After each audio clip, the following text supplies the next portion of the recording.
고향 찾아오신 분도 있고 또 관광 와서 오늘 이렇게 예배 드릴 분도 계실 것 같은데요. 명절하면 여행, 요즘 뭐 여행도 많이 가지만 아무래도 고향이 가장 많이 떠오르는 단어일 겁니다. 사람들은 명절이 되면 고향을 찾아갑니다. 사실 고향길이 아니고 고생길입니다. 제가 서울에서 목회할 때 여수에 이제 아버님, 어머님 계셔서 몇 번 내려왔는데 어떨 때는 한 번 차를 타고 막 차가 막혀서 13시간 반을 차를 몰고 내려온 적도 있었답니다. 천안까지 1시간이면 오는 거리를 6시간을 걸려서 내려온 적도 있고요. 정말 꽉 막힌 차들로 화장실이 급해도 갈 수도 없고 정말 고생입니다. 그럼에도 부모님 본다는 그 기쁨 때문에 기쁜 마음으로 옵니다.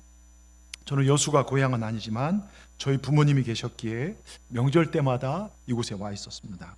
지금은 대전에 계시기에 이제 어머니만 계시고 아버님은 소천하셔서 세종에 납골당에 계시기에 대전에 올라가고 또 처가에 서산이기에 또 이제 다녀오기도 합니다. 여러분, 이스라엘 백성들의 고향은 예루살렘 성전이 그들의 고향이었어요. 우리들은 명절날 서울이나 도시에 살다가 명절이 되면 시골로 이렇게 쭉 내려가는데 저들은 시골에서 막 흩어져 살다가 명절이 되면 모든 가족이 예루살렘 성전으로 몰려들었습니다. 하나님을 아버지로 섬기는 저들은 성전을 어머니로 섬겼기 때문입니다. 성전이 그들의 삶의 중심이었어요. 여러분, 이 성전은 내 어머니, 아버지의 품 같은 곳이 성전입니다. 이걸 꼭 명심하시기 바랍니다. 그래서 오늘 6절에 보면 이렇게 예루살렘을 사랑한 자는 형통하리로다 이런 표현이 있는데요. 여러분, 성경에 약속한 축복의 말씀 중에 내 부모를 공경하면 네가 땅에서 잘되고 장수하리라 이런 표현, 하나님이 약속하신 복이 있어요. 마찬가지로 이 성전에 주님이 계시기에 이 성전을 사랑할 때 하나님께서 우리에게 형통의 복을 주신다는 걸 기억하시기 바랍니다. 자, 그러면 지금 예루살렘 성전 어디일까요? 물론 저 이스라엘 예루살렘일 수 있죠. 여러분, 바로 우리 교회입니다. 교회는 천국의 지점이고 우리 영혼의 고향이 교회입니다.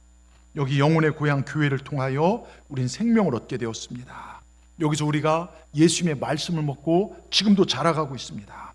여기서 비전을 발견하고 여기서 말씀을 통해서 내 그릇된 성품들이 변화되기 시작하고 나밖에 몰랐던 내 삶들이 이웃을 사랑함으로 열정을 불태우기 시작합니다. 여러분, 성전은 나의 고향입니다. 오늘 우리의 고유의 명절인 추석을 앞두고 우리가 이 고향과 또 부모님과 예배에 대해서 한번 같이 은혜를 나누고자 합니다. 우리 첫째 제목을 같이 읽도록 하겠습니다. 하나님 만나고 그분의 얼굴을 배웁고 그분을 체험하고 그분과 더불어 사는 행복, 그게 예배입니다. 여러분, 제가 이제 50이 좀 넘었는데요, 50 넘어서 제 나이쯤 돼서 야, 이번에 고향 가면 애들 키우기 힘드니까 부모님한테 용돈 좀 많이 타야겠다 이런 생각 가진 그런 사람들은 별로 없습니다. 어렵사리 모은 돈으로 이 선물 저 선물 챙겨가지고 부모님 뵈러 갑니다.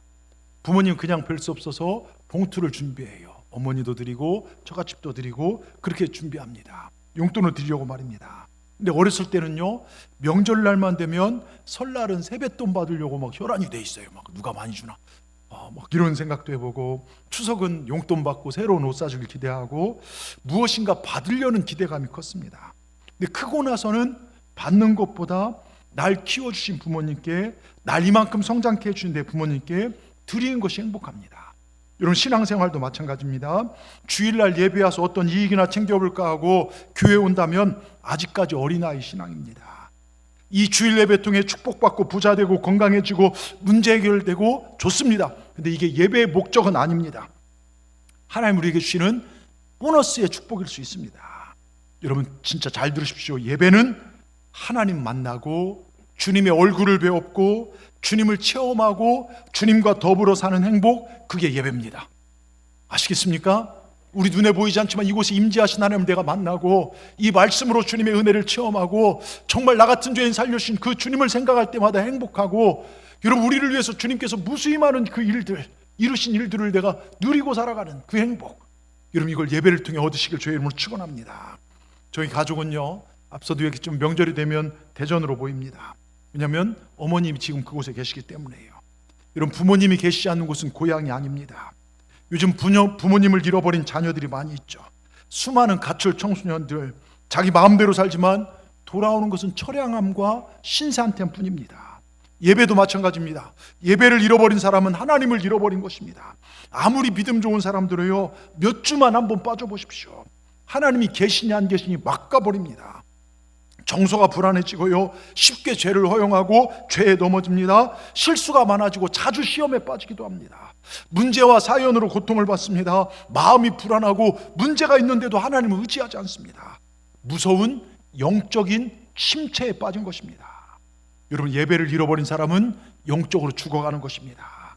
예배의 은혜가 돼야 만사가 은혜가 되는 것이고, 예배의 승리자가 돼야 인생의 성공자가 된다는 걸 꼭 기억하시기 바랍니다. 여러분 보세요. 명절날 부모님 찾아뵈면요, 저희 부모님은 제가 손에 들고 있는 선물 보따리를 먼저 볼까요? 아니면 제 얼굴을 먼저 볼까요? 얼굴을 먼저 보시더라고요.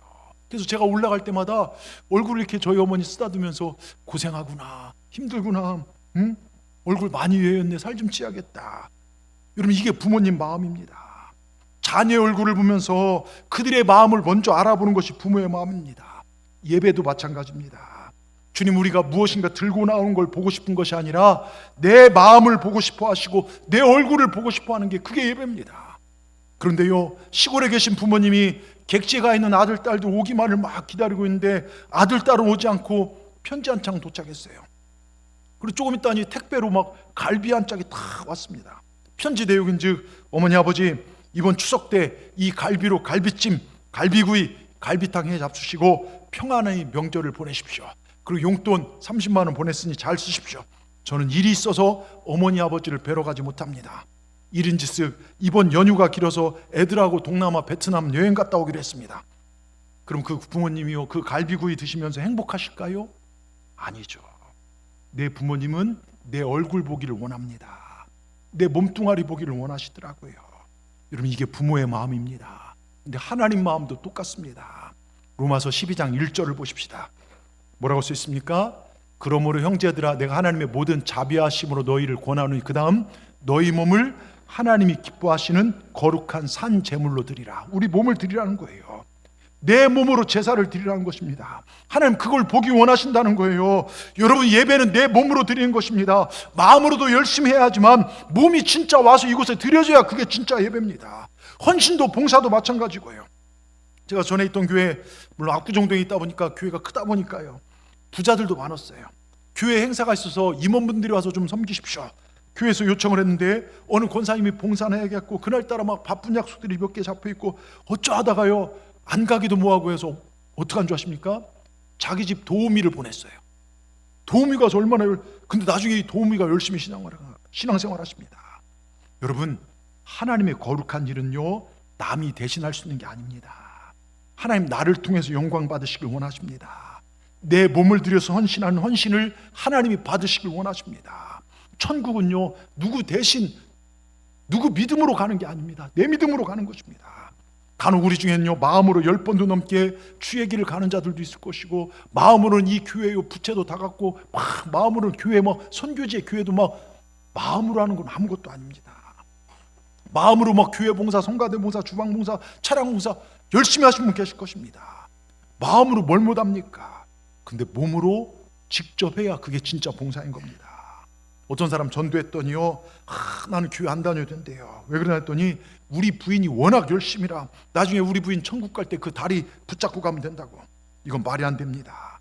하나님은요, 내 얼굴을 보기, 얼굴 대 얼굴 맞대기를 원하고 내 몸을 보기를 원하신다는 거예요. 여러분, 혹시나 건강할 때 방탕하다가 병든 몸 가지고 주님 앞에 나오신 분 우리 중에 계실 거예요. 잘 오셨습니다. 그런데 좀 아쉽고 슬픈 일이죠. 건강할 때 와서 충성하셔야죠. 잘 나갈 때 세상에서 방황하다가 실패한 다음에 오신 분도 계세요. 물론 주님 앞에 나와야 합니다. 그런데 약간은 후회가 되죠. 젊어서 내 맘대로 살다가 여러분 나이 드셔 오신 분도 계십니다. 물론 잘한 일입니다. 그런데 좀 더 빨리 왔으면 얼마나 좋았을까요? 그런데 늦지 않았습니다. 여러분, 이제부터라도 최고의 죄물이 되는 것입니다. 내가 최상의 제사를 주님 앞에 드리며 살아가는 것입니다. 주님 만나는 그날까지 주님께 진정으로 예배하신 우리 모두가 되시길 주의 이름으로 축원합니다. 주님이 나를 보시기 원한다는 그 믿음을 가지시고 주님과 함께 교제하며 동행하며 함께 기쁨을 누리시는 여러분 모두가 되기를 주의 이름으로 축원합니다. 두 번째요, 우리 제목을 같이 읽겠습니다. 예배의 초점은 내가 아니라 하나님이십니다. 내가 드린다고 다 받는 것이 아니라 하나님 받으신 예배를 드려야 합니다. 굉장히 중요합니다.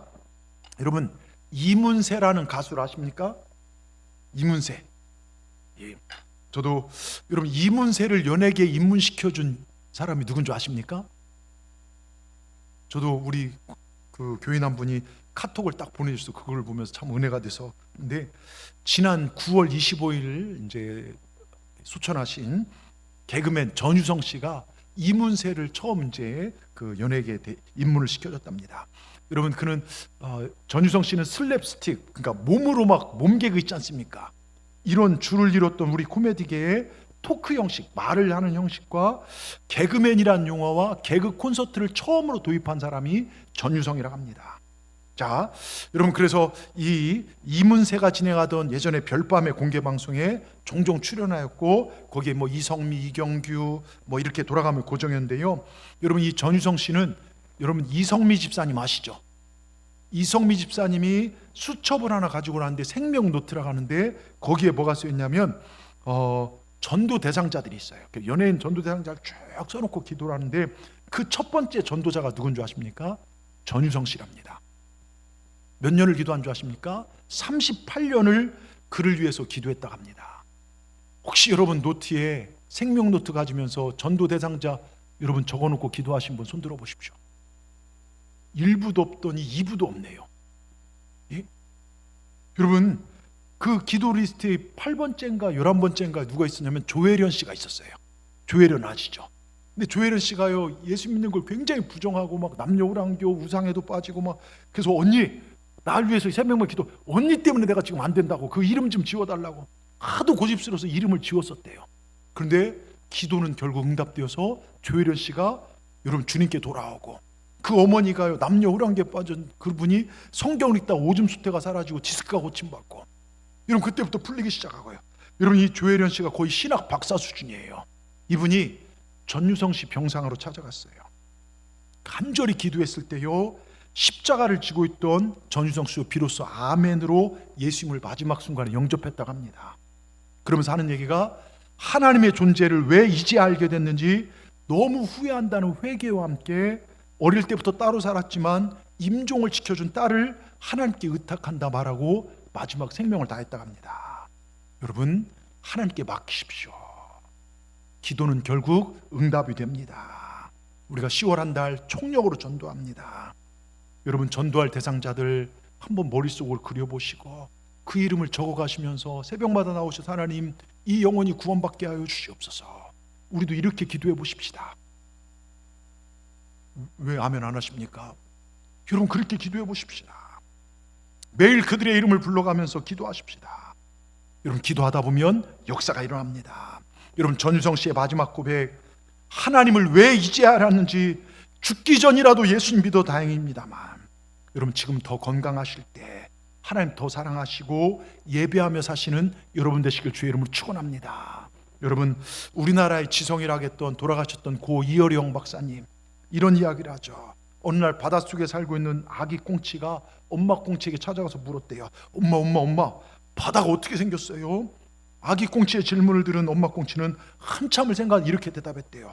글쎄, 그런 게 있다고 듣긴 했다만 나도 잘 모르겠다.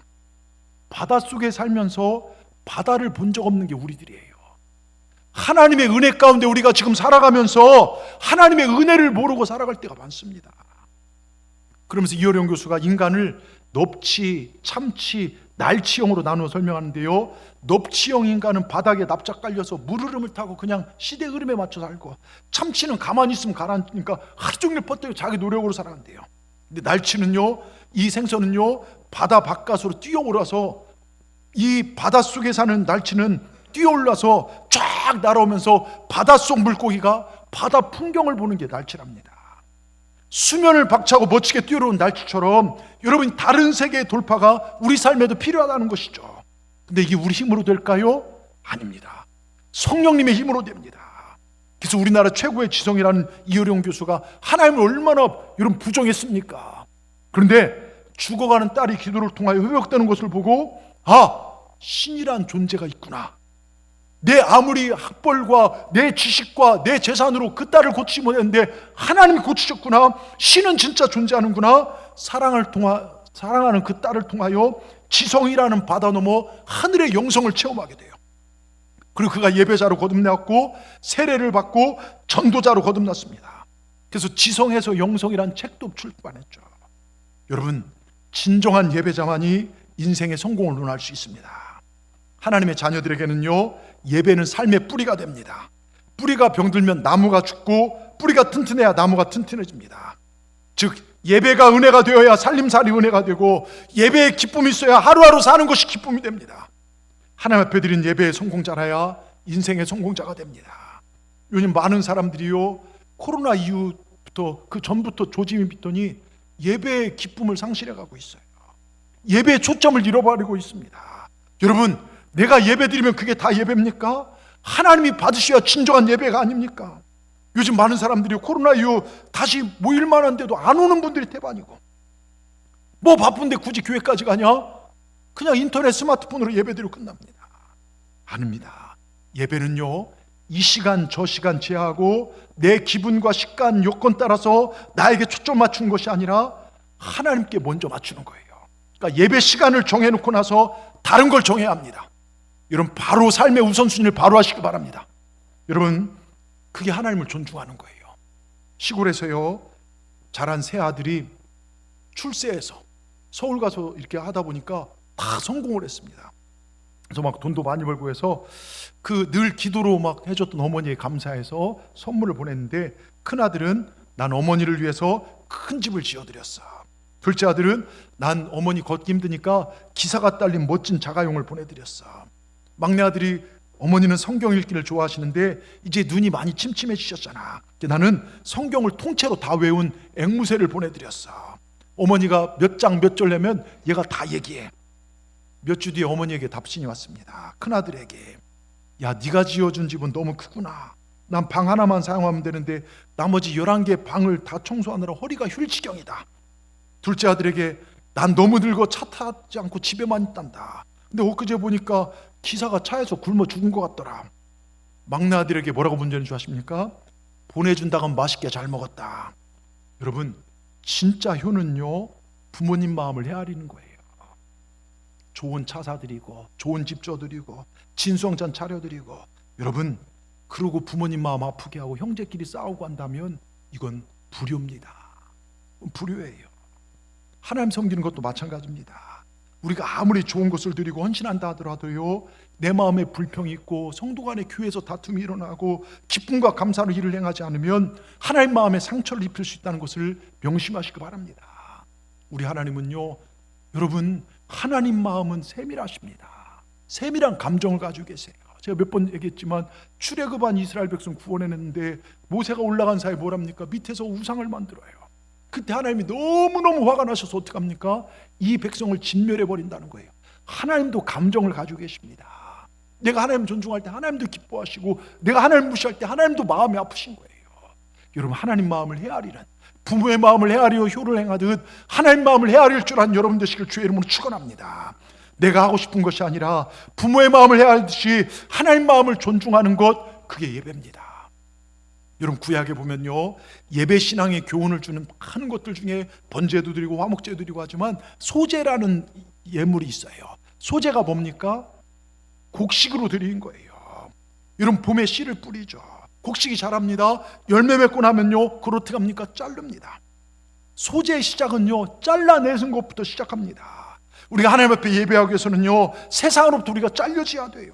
시간 남아서 주님 앞에 예배하는 것 아닙니다. 물질 남아서 하나님 앞에 예물 드린 거 아닙니다. 세상에 많고 많은 쓸들들이 있지만 다 자르고 먼저 하나님, 예배 우선, 이거 없으면요, 하나님 앞에 예배가 상달되지 않다는 거예요. 진짜 믿음의 사람은 예배 중심으로 스케줄을 짭니다. 근데 어떤 사람들은 이 시간 저 시간 따져가서 오늘은 바빠서 예배 못 드리겠다. 아닙니다. 피가 있는 시간, 희생 있는 재물, 하나님께 그걸 원하시기 때문입니다. 여러분, 하나님 앞에 예배드리는 이 시간, 잘라놓은 시간입니다. 그래서 그날은 내 날이 아닙니다. 로즈데이, 주님의 날입니다. 우린 주일이라고 합니다. 여러분, 신앙심 좋다는 게 무엇입니까? 정말 신앙생활 잘한다는 게 무엇입니까? 우선순위 바로 정하는 것 아닙니까? 정확하게 구별해 하나님 것을 내 인생이 최우선순위에 놓고 살아간 자들이 신앙생활 잘하는 것 아닙니까? 그리고 예배는요, 준비된 마음과 준비된 몸으로 드린 것입니다. 그 세상 속에서부터 예배가 시작되는 거예요. 근데 준비하는 것 하나하나가 기쁨입니다. 여러분, 오늘 시편 120편을 읽었지만 120편부터 134편이 위에 뭐라고 써 있습니까? 성전에 올라가는 노래라고 시작해요. 근데 120편을 보면 환난 많은 세상 속에서 내가 눈을 들어 산을 봤더니 나의 도움은 천지를 지신 여호와로다. 여러분, 환난 많은 세상 속에서 여러분의 눈을 들어 주님을 보시길 주의 이름으로 축원합니다. 준비하십시오. 토요일부터 목욕하고 예물도 미리미리 준비하고 마음가짐도 준비하고 세상적인 바쁜 일정으로 인해 마음이 흐트러지지 않도록. 그 토요일 저녁 모임은요 많지만 될 수 있으면 간단하게 모이시고 돌아오셔서 마음을 준비하시기 바랍니다. 그리고 간절한 마음으로 주님께서 반드시 자기를 찾는 자들에게 상 주신다는 믿음을 가지고 나와 예배드리면 시편 120편 1절 2절 뭐라고 써 있습니까? 우리 같이 읽겠습니다. 내가 산을 향하여 눈을 들리라. 나의 도움이 어디서 올까?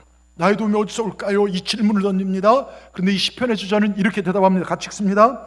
나의 도움은 천지를 지신. 여러분, 이 성전에 올라올 때마다 여러분 눈을 들어 이곳에 임재하신 하나님을 보십시오. 그리고 나의 도움은 어디서 올까? 나의 도움은 천지를 지신 하나님께로다. 여러분, 세상살 힘들지 않습니까? 우린 위로가 필요하지 않습니까? 우린 치료가 필요하지 않습니까? 우린 풍성함이 필요하지 않습니까? 그 하나님 우리를 도와주십니다. 그 믿음으로 올라올 때요 하나님께서 역사하실 줄 믿습니다. 이런 믿음을 가지고 나오는 것과 정말로 시간되어 나오는 것은 천지 차이가 납니다. 여러분, 광주에서요 2년 전인가요 한국 CBMC라고 대한민국에 있는 기독교 실업인들이 대회를 1년에 한 번씩 열어요.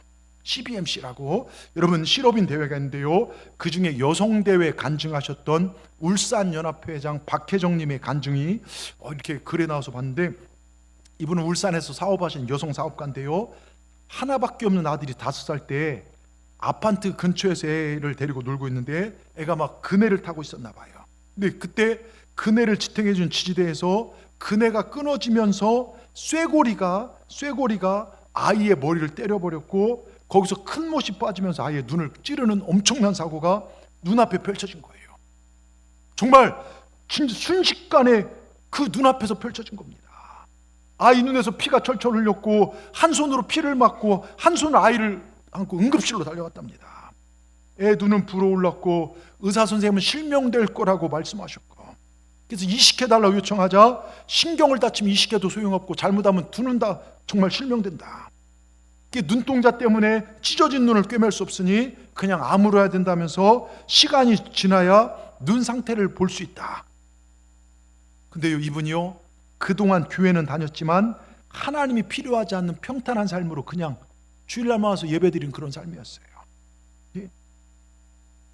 그런데 아이에게 닥친 이 갑작스러운 사고 앞에 본인이 할 수 있는 게 내 재산도 내 사업도 아무것도 아니랍니다. 식음을 전폐하고 오직 하나님께 간절히 매달리고 울부짖며 기도했습니다. 그리고 하나님께 약속했습니다. 모든 예배와 새벽기도 금요은혜 기도에 최선을 다했습니다. 하나님 도와주세요. 아이의 눈을 낫게 해주시면 일평생 주님께 순종하며 살겠습니다. 근데요 놀랍게 시간이 지난 후 의사 선생님은 신기하게도 뭐라고 한 줄 아십니까? 신기하게도 그 큰 못이 눈동자와 흰자는 안 건드렸다며.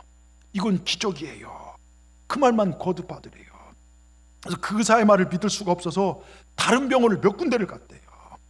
일주일 동안 한 3-4군데 병원을 갔는데요 모든 의사 선생님들 한결같은 말이 이건 기적입니다. 처음으로 기적을 경험했고, 그래서 기적이란 단어를 사전에 찾아봤습니다. 사람이 할 수 없는 일을 신의 존재로 이루어진 일, 여러분 이게 기적입니다. 그러면서 설명에 예수님께서 물로 포도주를 만든 일과 같이 신만이 할 수 있는 일이 기적이라는 것입니다. 여러분, 우린 기적이란 말을 쉽게 사용하고 있지만 기적은 하나님의 영역입니다. 오늘 예배하는 여러분에게 하나님 기적을 베푸심을 믿으시기 바랍니다. 여러분 보세요. 그 기적으로 말미암아 친정 믿지 않은 식구들이 다 예수 믿는 역사가 일어났다고 합니다. 여러분, 기적의 주인공이었던 그 아들은 지금 자라서 수원에서 외과 의사 전문의가 되어서 병원에서 열심히 병원을 섬기고 교회를 섬긴답니다. 여러분, 기적이 무엇입니까? 나는 못하지만 하나님 하신다는 거예요. 나는 내 구원을 이룰 수 없지만 하나님 우리를 구원하시고 하나님 내 병을 고치십니다. 여러분 창세기 18장 14절에 뭐라고 써 있습니까? 여호와께 능하지 못한 일이 있겠느냐? 여러분 뭡니까? 우리 하나님은 능치 못할 일 없다는 것입니다. 우리 하나님이 하시면 된다는 것입니다. 여러분 믿으시길 바랍니다. 우리가 예배를 올려드린 하나님은 불가능을 가능케 하신 하나님이십니다. 그 하나님을 신령과 진정으로 예배하며 하나님의 전능성을 맛보며 큰 복을 누리고 살아가시는 우리 동산의 모든 분들 되기를 주의 이름으로 축원합니다. 내가 잘해서 기적이라는 게 아니에요. 하나님의 손에 기적이 달려 있습니다. 전능하신 하나님을 예배함으로 그 하나님 우리 삶을 도우시는 그런 축복을 누리고 살아가시는 우리 모두가 되기를 주의 이름으로 축원합니다. 끝으로요, 우리 제목 같이 읽겠습니다. 중심을 다하여 예배하는 자 하나님께서 반드시 형통케 하십니다. 한 아줌마가요, 백화점 주차장에서 차를 세워놓고 일을 보고 집에 가려고 차에 오니까 차 한쪽이 박살이 나 있습니다. 너무 놀랬는데 뭔 일인가 놀랬는데 보니까 차 와이퍼에 보니까 쪽지가 하나 있더래요. 누군가 사고 내고 바빠서 연락처만 놓고 가는 줄 알고 쪽지가 딱 끼어있길래 그거 펴서 읽는데 그 아줌마 그거 펴서 보다가 쓰러졌대요. 그 이은죽 쪽지 내용이 이렇게 써 있더래요. 주차를 하려다 당신 차를 들이받았습니다. 대단히 죄송합니다. 주변에 지금 목격자들이 지금 이 쪽지를 쓰고 있는 저를 쳐다보고 있습니다. 그들은 분명 내 이름과 연락처를 적고 있다고 생각합니다. 그럼 이만. 그리고 갔대요. 그럼 이 아줌마 얼마나 속이 타겠습니까? 요즘 사람들 보면요, 하는 척만 할 때가 있어요. 예배 드린 척, 기도하는 척, 찬양하는 척, 경건한 척. 근데 여러분 하나님은 중심을 보십니다. 이거 꼭 기억하십시오. 자, 예배 시간은요, 주님을 만나는 시간이기 때문에 온 마음과 정성을 다해야 돼요.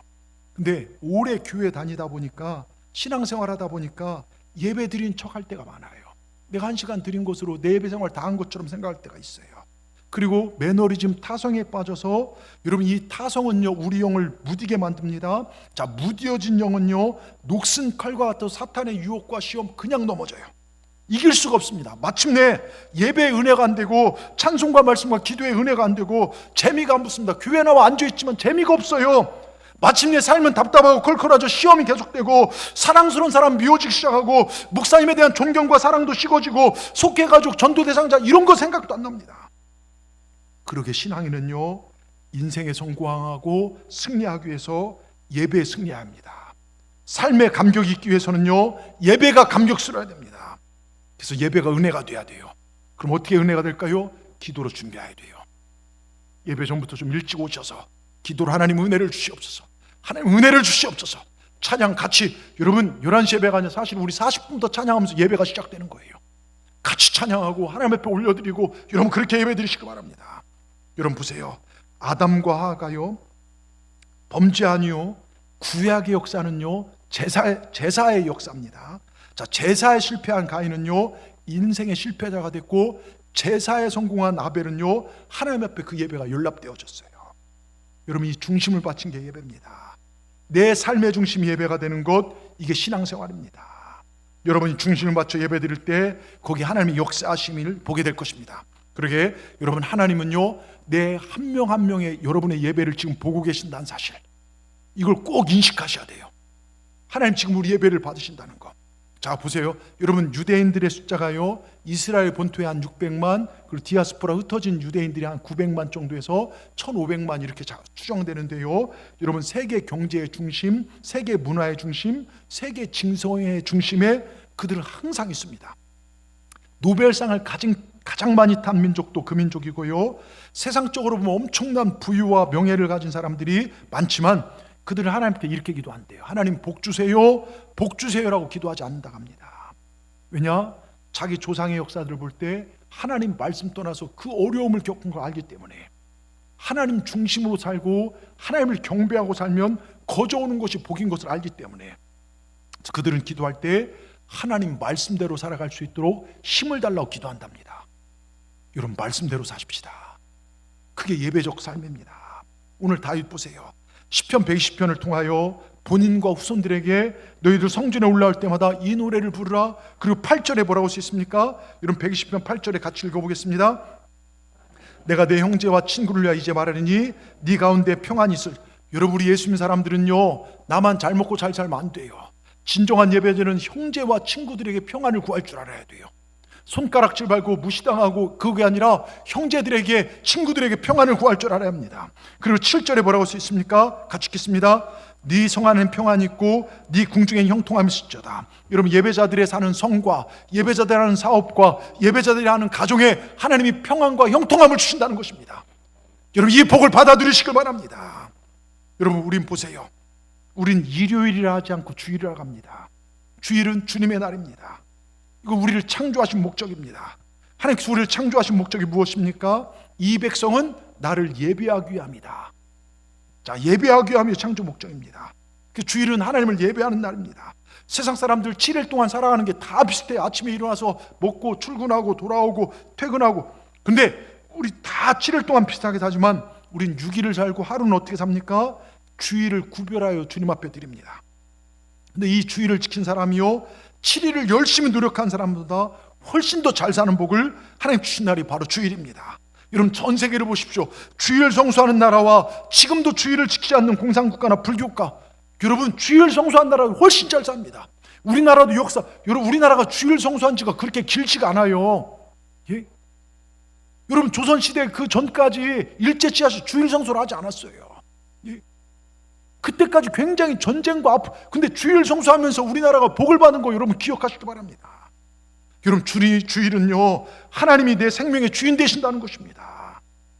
어느 교회에서요, 저희 교회는 아닙니다. 어느 교회에서, 그 교회는 당회 때 주일 성수하지 않는 임원을 정리를 한대요. 교회 쫓아내는 건 아니고 임원 직분을 이제 그 탈락을 시킨다는 거예요. 그러니까 어느 집사님이 1년 동안 주일 성수를 잘 못했대요.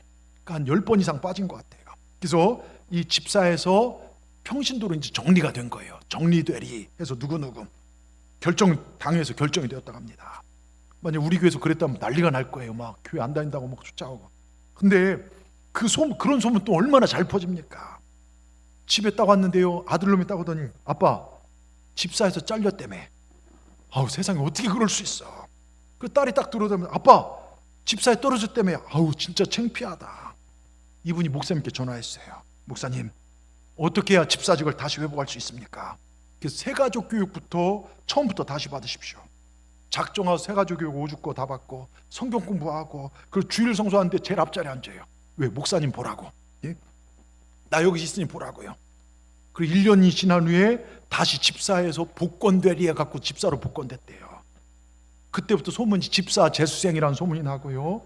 여러분, 주일은요, 내가 임으로 쓸 수 있는 날이 아닙니다. 주일은 내 날이 아닙니다. 여러분, 주일은 주님의 날입니다. 아무리 잘해도 주일 성수 못하면 아무것도 아닙니다. 안산에요, 한 교회가 있어요.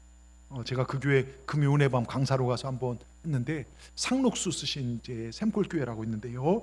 그 교회 그 목사님 통해 들은 얘기가, 그 교회 새신자가 이제 왔는데 이분은 주특기가 사업 말아먹기래요.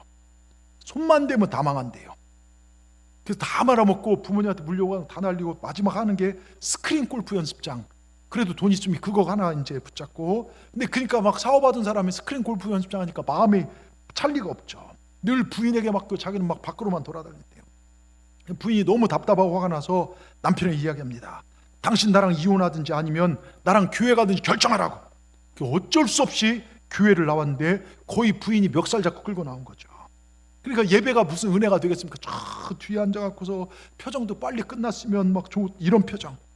목사님께서 부인 초청으로 해갖고 사업장 이제 신방을 갔습니다. 이런저런 나누다가 그 목사님, 그래도 우리 같이 기도해 보십시다. 새벽 기도도 있으니까 좀 어려우시면 금요 은혜 밤에 나오셔서 같이 기도하자고 했더니 금요 은혜 밤에 나온 거예요. 그게 보니까 금요 은혜 밤들이 이렇게 많이 나오시더라고요. 본인은 오기 싫지만 그래도 부인이 뭐 이혼하자 할까봐 이렇게 일 끌고 가다시피 하다 교회 나오셨는데, 금요 와서 찬양하다가 마음이 열리고 기도하다가 말씀 듣다 은혜 받은 거예요. 그 성령께 그 마음을 움직이셨습니다. 그 제일 먼저 변화된 게 뭔지 아십니까? 예배 태도가 바뀐 거예요. 뒷자리에서 언제 끝나나 이 사람이 앞자리에서 아멘하면 말씀 받기 시작하고 예배에 대한 참여도가 바뀌었어요. 주일에 한 번 온 사람이 수예배도 오고 금요일에도 오고 가끔 새벽 예배 나오는 겁니다. 그러고 있는데 어느 날 이분이 그 목사님께 전화를 한 거예요. 목사님, 저 사업 다시 시작하려고 합니다. 목사님 깜짝 하지 마시라고. 하지 마. 또 뭘 말아 못하시려고. 근데 속으로만 생각했대요. 예? 그래서 무슨 사업이냐 했더니 여의도에서 시작합니다. 아니 또 그 비싼 여의도 뭘 하려고 막 걱정이 막 이만저만 되더래요. 그래서 아무튼 가서 여의도 가서 이제 조그만 사무실에 예배를 드렸는데 내용이 이제 그 사업장은 평택이랍니다. 평택에 이제 미8구에 지금 이전했지만 그 이전하기 전에 미군 부대가 있는데 이 미군들이 군대 안에 살지만 밖에서 집을 짓고 살아요. 제 친구도 이제 그런 그 작은 이제 원룸 같은 거 하면서 같이 하는 친구들인데요. 대부분 월세촌 사는데 미군 부대에서 이제 월세를 내준답니다. 이분이 대출을 받아서 미군 그 평택에 산 하나를 샀어요. 거기다 미국 숙소동을 짓는데 계획은 거기서 수영장도 만들고 휘트니스 센터도 만들고 골프 연습장도 그리고 최고급식의 숙소를 짓는 것입니다. 목사님 초청해 갔는데 3만 있더랍니다. 처음에 가서 삽 뜨면서 이제 예배를 드리고 또 얼마 있다 한동 지니까 공사 시장에 또 와서 그래서 안산에 평택까지 수십 번 왔다 갔다 했대요. 근데 짓고 나서 보니까 너무 좋더랍니다. 근데 이분이 사업장 예배를 드리면서 그 평택 사업장에서 예배할 때 하신 말씀이 이제는 제 사업이 하나님의 영광을 위해 쓰임받기를 원합니다. 여러분 바뀐 거예요. 우선 돈이 없어서 한 동을 지었는데 여러분 그게 순식간에 다 분양된 거예요. 그리고 15동을 더 짓는데요 도면만 나와도 사람들이요 그냥 다 가져간 거예요. 여러분 엄청난 물질적 복을 받았답니다. 여러분 사업 말아먹기가 주특기인 사람이 어떻게 사업을 성공할 수 있었을까요? 은혜 받으니까요. 예배가 살아나니까요. 하나님 영광 위해 살려고 시작하니까요. 여러분 그것이 인생의 복이 되더라 이것입니다. 그래서 예루살렘을 사랑하는 자는 형통케 됩니다. 여러분 우리 예수 믿는 사람 최우선 순위가 뭘까요? 예배입니다. 오늘 예배 안에서 오늘 시편의 저자 다윗이 느낀 영광을 우리는 경험해야 합니다.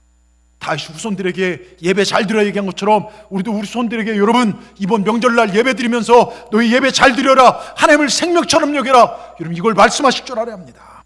다윗은요 하나님께 예배하는 걸 최우선 순종했고 하나님께 간구할 때 하나님 제 왕권 오래가게 해주십시오. 내 자녀들 바로 설 수 있도록 해주십시오. 내 정치적 목적이 성취되도록 간구하지 않았어요. 왕권을 잃어버리고 모든 재산 명예를 잃어버린 것을 두려워하기보단 주님 앞에 멀어진 게 두려웠고 주의 성령이 떠나가는 게 두려웠고 구원의 감격 잃어버린 게 두려웠습니다. 여러분 우리도 이렇게 사십시다. 정말 말씀대로 사십시다. 이런 다윗 같은 마음이 우리 안에 있기를 원합니다. 이런 자들 하나님 축복하시는데 오늘 6절을 보십시다. 6절에 뭐라고 쓰였습니까? 예루살렘을 사랑하는 자는 형통하리로다. 여기 예루살렘 사랑은 형통케 된다 말씀처럼 여러분 예루살렘에 뭐랍니까? 성전이 있어요.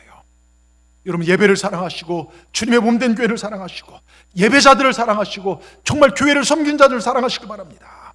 그럴 때 하나님께서 형통케 하실 것입니다. 저희는요 저희 교회는 그런 간증들이 많아요. 이복희 권사님 무릎이 박살이나 버스 내리다 그냥 주저앉아서 병원 갔더니 걸을 수 없다고 무릎 수술해야 된다고 3번이나 의사들이 걷지 못했던 분이요 하나님 고쳐주시면 주의 재단인 교회에서 가장 지저분한 일을 남들 하기 싫어하는 걸 제가 하겠습니다. 여러분 예배 마치고 돌아가지만 비가 오나 추우나 더우나 한 2-3시간 1층부터 4층까지 쓰레기를 다 주워서 분리해 갖고서 다 버리십니다. 여러분 몇 년이 됐는데요 이분 주공아파트 5층에 엘리베이터도 없어요. 거의 연세가 거의 80 가까운데도 무릎이 지금 하나도 안 아프시다는 거예요. 수술해야 될 무릎이 하나도 안 아프다는 것입니다. 우리 김현숙 권사님도요 여러분 쓰러지셨잖아요. 이건희랑 똑같지만 이건희는 돌아가셨지만 지금 살아나셨어요. 얼마나 잘 섬기십니까? 여러분 교회를 사랑하는 자 하나님께 그 생명을 연장시키시고 고치십니다. 여러분 이 순수한 믿음으로 우리 말씀처럼 서십시다. 여러분 예루살렘 사랑한다는 것은요 몸된 제단을 사랑하고 예배하는 이 시간을 사랑하고 예배하는 모든 것을 사랑하는 것입니다. 그럴 때 하나님께서 우리 삶을 형통케 하십니다. 저는요 목사로서요 우리 성도들이 안 될 때 제 가슴이 그렇게 아파요. 주님 저분 잘 되게 하여 주시옵소서. 고쳐주시옵소서. 그러나 잘 될 때 형통할 때 얼마나 기쁜지 모릅니다. 정말 진심으로 우리 성도들이 형통케 되기를 원합니다. 하나님의 위로와 축복이 여러분 삶 가운데 늘 임하기를 원합니다. 그러기 위해서 여러분 우리는 하나님을 예배해야 돼요. 하나님을 하나님 되게 하시길 바랍니다. 온 마음 다하여 준비하시고 여러분 거룩한 산 제물로 몸을 드리시길 바라고 여러분이 드린 거룩한 산제사를 주님께서 받아주실 줄 믿습니다. 그리고 여러분 한 명만 잘 되는 것이 아니라 내 형제와 친구들에게 그 복이 흘러가는 여러분이 복덩어리 되기를 주의 이름으로 축원합니다. 하나님의 복덩어리들이 여러분인 줄 믿습니다. 형통함의 주인공, 축복의 주인공이 다 되시기를 주님의 이름으로 축원합니다. 기도하겠습니다. 하나님 감사합니다. 오늘 진정한 예배자가 되기를 원합니다. 하나님을 기쁘시게 하는 예배자가 되기를 원합니다. 그래서 하나님께서 주시는 은혜로 말미암아 형통케 되는 우리 삶이 되게 하여 주시옵소서. 주님, 언제나 주님의 말씀을 듣고 체험하고 하나님과 동행하며 주님과 더불어 사는 행복이 우리 안에 가득하게 하시고, 내 초점에 맞춰서 내 편한 대로의 예배가 아닌 하나님 받으시는 거룩한 산제사를 드리는 우리 삶이 되게 하여 주시옵소서. 입으로만 마음으로만 예배하는 헌신하는 것이 아니라 우리 몸으로 하나님께 영광 돌릴 수 있도록 우리 삶을 이끌어 주시옵소서. 그리고 예루살렘을 사랑하게 하옵소서. 성전을 사랑하고 성전에 있는 우리 정말 같은 예배자들을 사랑하고 하나님께서 그래서 형통케 하신 복을 누리는 우리 모두가 되게 하여 주시옵소서. 그렇게 역사하실 주님을 찬양하며 예수님의 이름으로 감사하며 기도드리옵나이다. 아멘. 이 시간 우리 특별히 제가